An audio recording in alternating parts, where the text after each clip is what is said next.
Our main aim when making our music video was to make a video heavily based around our band's image as opposed to the music they create. We chose to do this as it fits with the indie and alternative genre of our band. In the last few years, bands have taken to using their image as a selling tool in music videos, unlike previous times when a music video simply exhibited the band and them playing relevant instruments.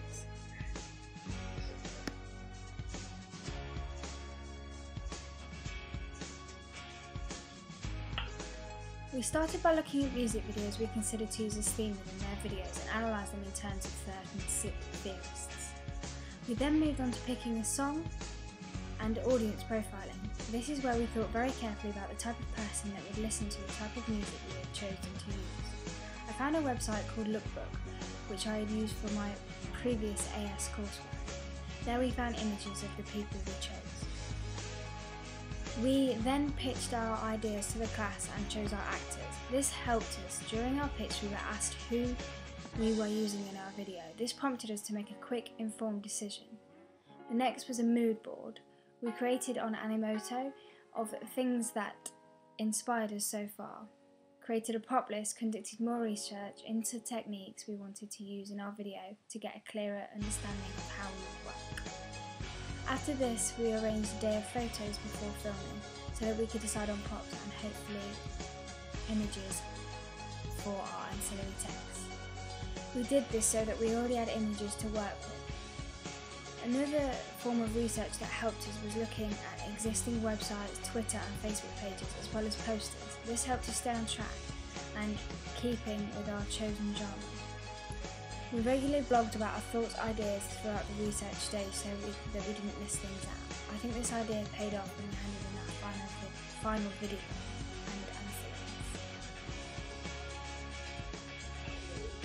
I think that our final video was very effective in its aim.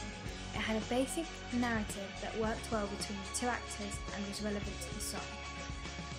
We used inspiration from other texts as well as our own creative ideas to give the video the most realistic, professional look we could. We both saw that the use of the zebra, horse and panda masks throughout our work was the best idea we had. There are sections that I would alter if I went back, but nothing I would change dramatically.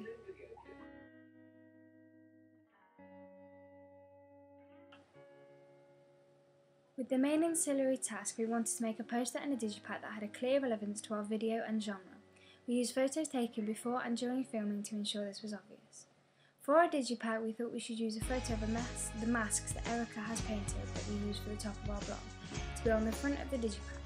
We decided this as we came to an agreement it would be too cliché for us to use an image of Miles and Joe, our actors, on the front, as it didn't fit with the image of our band. The decision to have the band name on the flip side as opposed to the front came from other existing digipacks. The picture behind the disc was an easy decision. If we were to use an image of the two actors, it would be there. The back was my idea to have the text upside down to the right of the digipack on top of another continuing theme of masculinity. This was used to make our work seem handmade and different. The barcode idea used here was taken as inspiration from Esquire Men's Magazine as a feature they use. While our digipack is basic, I think it is effective because of the informed decisions we have made. Our poster, made to advertise the album, was taken from an earlier idea we had back at the beginning of the course. We used test shots of Miles and Joe looking plain and simple, very opposite to the video. The tape, text and backing paper was used here again to keep the continuous themes flowing throughout our project. The poster features commonly used things like quotes from music magazines and smaller images of the cover of the CD. We knew this was a good marketing strategy because we've seen it in real media texts prior to designing art.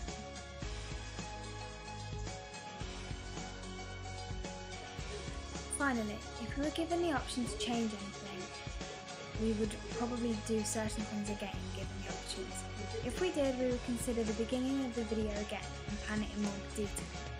I would also film our frames a lot more accurately and make sure they were securely focused.